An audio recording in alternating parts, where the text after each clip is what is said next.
a Monday activity. We haven't done Monday activities much this summer, but today I'm going to show you how computer programmers or science engineers go ahead and do a little bit of coding. This activity is 1.4, and you can follow the directions that we have on the Macintosh Memorial Library website. Click on the Monday activities, which is this emblem, and you'll be able to click on paper coding to get those instructions.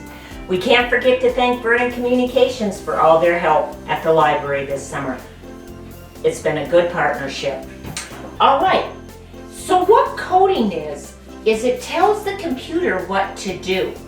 It's like how they make video games, all right? So under one of these, I've hidden the word treasure. Here is start. So now I'm going to show you the code I wrote so the computer would know what to do. I hope I remember. So I'm putting 3 arrows in a row that way. So it means to go 1, 2, 3. Now let's put 2 arrows up. So we were 1, 2, 3, 1, 2. Yay! We wrote a code so that you could find that.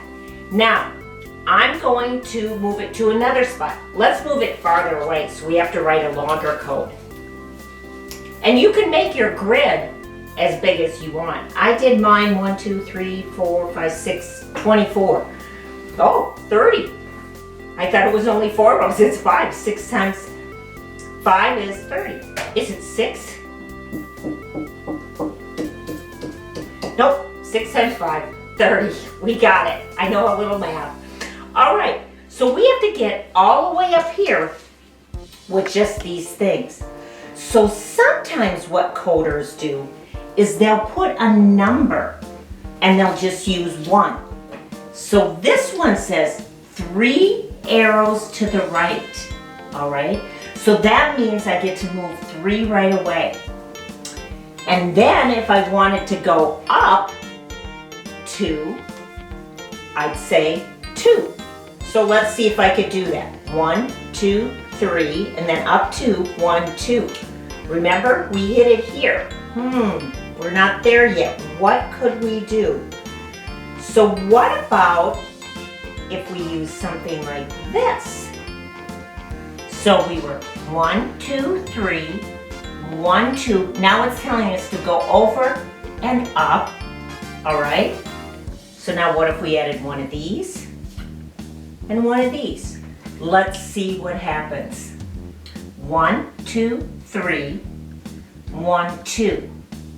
Over, up, over. We did it! We're computer programmers. Now, these are very simple codes. And of course, you know, to write a whole video game takes a whole team of people. You need the artist. You need the programmer. You need people that are putting the pictures and the codes together. So it takes a whole team of people to write a really good game. I also have these, and this can mean reverse direction. So let's say I had gotten here and I had really hit it over here. So now I tell them they have to turn around and go back, all right? Sometimes you can make up some, and you could even put like this. What do you think that might mean? Yep, reverse direction. You get there, you have to reverse back.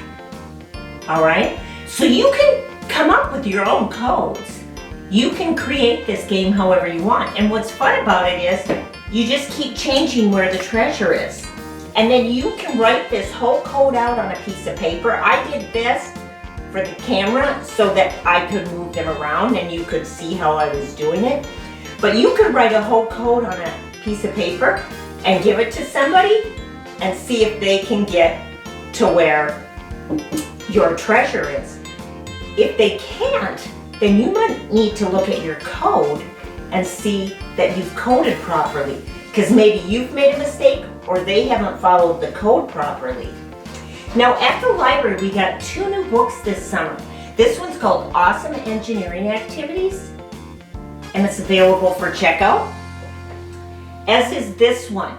This is 60 ready-to-use coding projects, and it'll help you learn different coding language, because there's many kinds of coding language that can be used for different kinds of activities.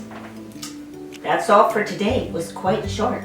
So, I'd like to see how you code.